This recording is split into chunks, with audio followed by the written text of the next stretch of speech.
Welcome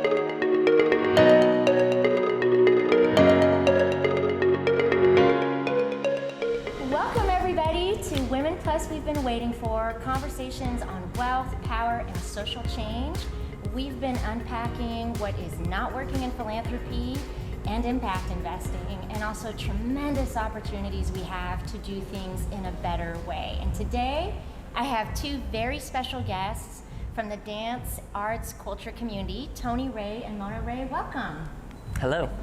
Hello. Great. So we've, and this is a special episode because we are actually doing this interview in person where, as you've seen for all of season 1, we've been doing the interviews on Zoom. So this is really exciting. Oh, yeah. Right before Tony is about to teach a dance workshop. Oh, yes. Oh, yeah. So, Tony and Mona, we don't have, we've got just 20 minutes together. But what I would love to unpack with you is how philanthropy can better serve dance, the arts, culture, and really local artists. But before we do that, in a very brief, 2 to 3 minutes, can you share a little bit more about your journey? And we'll start with you, Tony. Okay. Hi, Tony Ray. I first started dancing about 7 years ago. I loved dancing all my life, but I never had a place to go to. Or I didn't even know that there was a place. But it actually existed years before I joined the place. It was a place called Culture Shock Dance Center out in San Diego, California. And the first time that I stepped in there, I just absolutely fell in love with the experience. I saw peoples of all different colors and cultures coming into one place and enjoying the same type of music and all dancing differently and just expressing themselves. And from that day, I took class 5 days a week for 6 months straight, and from that day forward up until now, I have not stopped dancing, and I've been able to travel the world from a little haven of San Diego, and gone to places like Japan, China, Barcelona, Spain, Sweden. Wow. and just through the pure enjoyment of dance, and it's been a long and fun journey. Amazing. And Mona, what about you? I mean, you're also an incredible movement artist. Tell us a little bit more about you. I feel like my journey is very complex, and I too started out in a little studio off the coast of California as well, but my dad was military, so we moved around all over, and I was constantly getting thrown into all these different, I don't mean to say it, but cultures. Culture shock. It's funny because I went through that, but in a different way. Right. In a literal sense. Like literally. Like yes. I don't know. No, but So I mean, all these different styles and everything, and just adapting and flowing, and just wanting to be there for dance, wanting to let it move through me and let it speak through me. I'm more of a visual artist, I feel.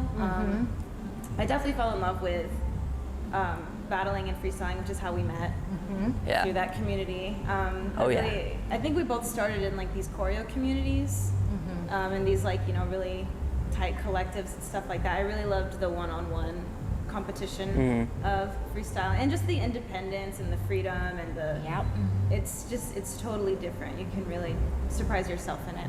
Not to go off on it. No, absolutely. I mean, I feel very lucky that I've had the chance to meet the both of you. There's so much of what you shared that I know personally as someone who is very young in her dance journey, really resonates with how dance, music, and culture has been so wonderful for me and in my own personal journey as someone who has a completely different career. And this is exactly why I was so excited to have this conversation with the both of you around how do we think about philanthropy playing a much more supportive and impactful role in this whole universe. Because we do hear a lot about philanthropy reaching ballet institutions, just much more traditional forms of dance, but when it comes to the artists who are preserving culture within their local communities, we haven't yet seen that intersection. And so, the other thing that I'll share is we know that philanthropy as it exists today, while it's made great strides and progress, it's still a very top-down culture and not necessarily very inclusive. Right. Right. And so I'm really curious on your take as to how philanthropy could really better serve what you as, you know, movement artists want to do to preserve this very important sense of culture, music, and dance, you know, for all people. So we'll start with you, Tony. Okay, I was gonna start with her first, but it's all good. I mean, for me personally, like I said, I didn't know that there was a place that existed for any of this. The stories that exist today and still exist every single day and are created every single day, because dance is not, just to kind of run it back, like this dance experience, you know, we all see each other in a studio, but this is a lifestyle for people. It's not just a place to come to. This is a walk of life for a lot of people, and that's where it started from, and then it became commercialized, and then became taught. But this is something that people would go do, you know, or it was within their culture that was created to celebrate or you know, or survive, you know? And so those stories haven't really been told, Right. you know? And so I never knew about it. Just like as a kid, coming from a lower income household from when I was younger, just never had the outlet. Right. And if there was an outlet, it wasn't funded, because we don't do that here. We don't fund the arts here or anywhere in the States. Right? We don't fund we the don't. arts. We don't I fund mean, the you arts in the don't States, hear. and you don't hear about it. and you And if they do, it is Right. ballet. Right. It is classical. Right. It is the proper. But not beauty doesn't always exist in the proper. There's a lot of beauty in the rugged and the not so beautiful experience that has been, you know, our friends' lives. Absolutely. A lot of my friends, my teachers, you know, real hard stuff. Right. You know, and a lot of them, if given the opportunity monetarily, could create institutions. You know, one like this studio itself, BreakinMIA, that gives people an opportunity, you know, to grow out of whatever their situation may be, or grow through their situation. Yes. You know, and from, you know, a kid's age to an adult. Again, like I walked in when I was 19, 20, and I had Right. no direction. I was like, I just don't know what I'm doing.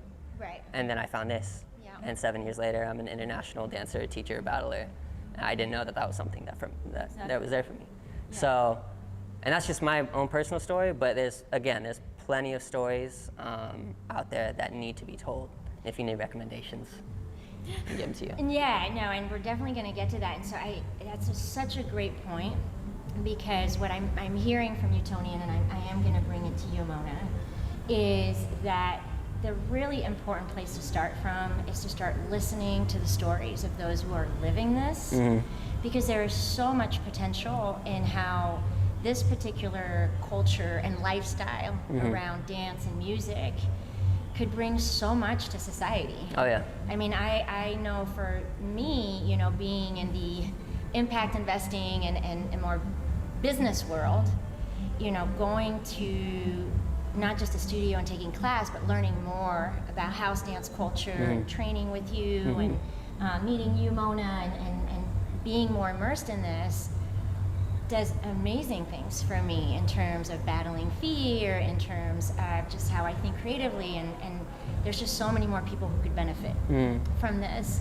So Mona, I'll bring it over to you and ask you, you know, if there were philanthropists listening to this conversation, bringing it back to the question I asked, what are 2 ways that their support for this could be more impactful?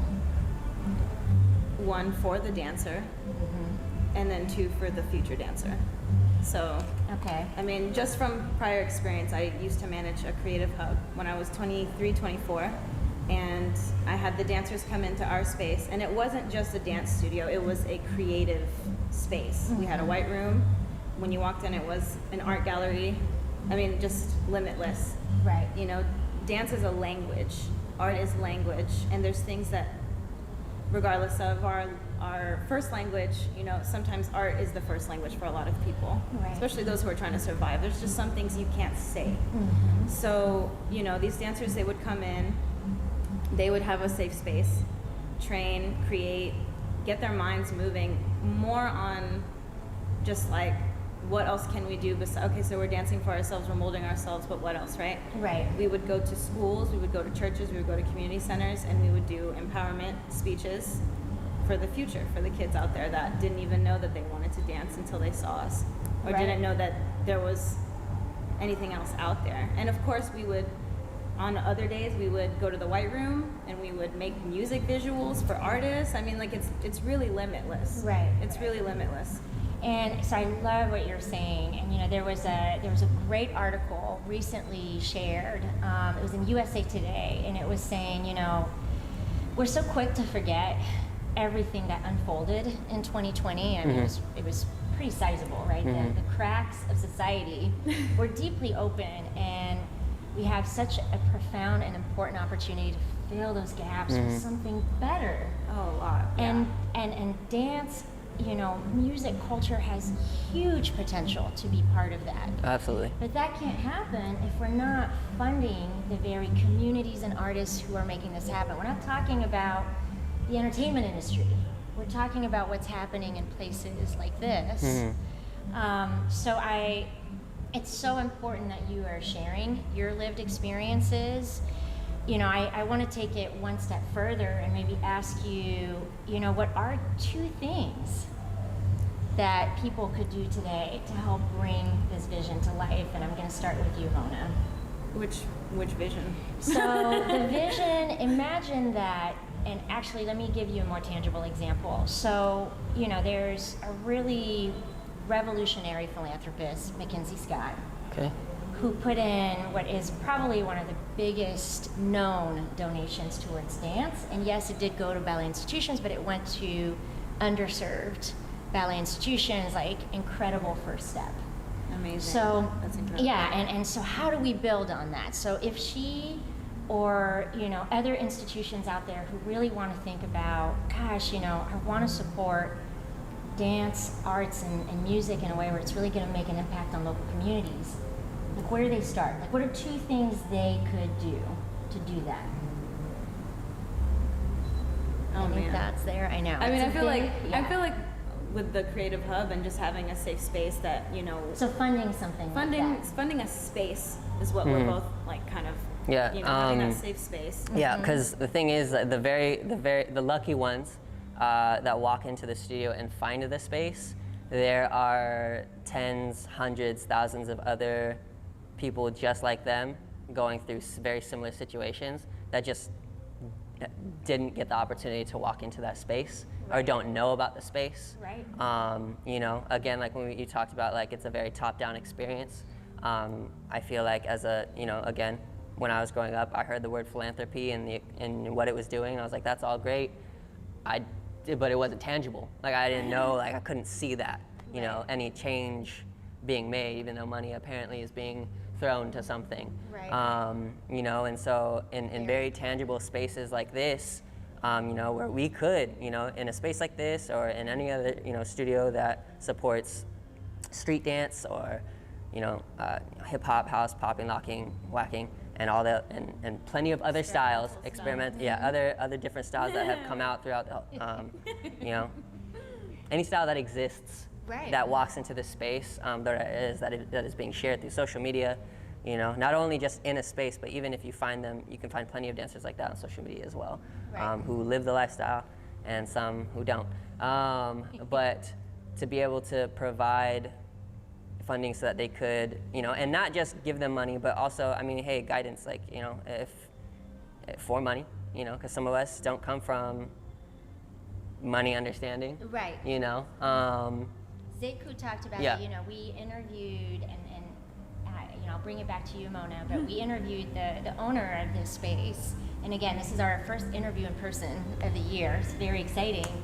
Who actually made a very similar comment, who said, you know, there are so many opportunities to really fund what we're trying to do in profoundly impactful ways, but let's go a step further, like teach us, you know, how to preserve or make the best use of that initial grant or funding. How do we build wealth? Like there's so much financial literacy education that could trickle down in the dance, the arts, and the communities that, you know, could have a long-term impact. My mind is racing. I mean, it's truly limitless. Right. events of all caliber. Like, I mean, all of it.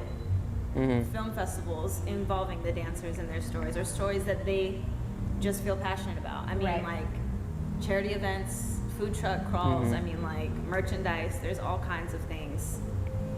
That could be possible to do this, yeah. Just as an example, like for the studio that I would say grew up in through my journey, Culture Shock, I ended up teaching there, and so I would hear, you know, a lot of things on the back end, and they were very upfront about it as well. You know, if you ask them, they would tell you, you know, it was always a fight to, you know, promote, to get ourselves out there, to find the funding, you know, or we'd have to fundraise, constantly asking like, hey, like, you know, these donations, or we'd put on a show to get, you know, more people interested, and it was always like word of mouth, or putting out flyers, or, you know, and all this. True. And it just, yeah, and true legwork, you know, like, and from the studio, it wasn't just like, and it wasn't like, you know, hey, you do this. It was like, you know, the owners and the people who were in charge were like, okay, we're going to do this together. Right.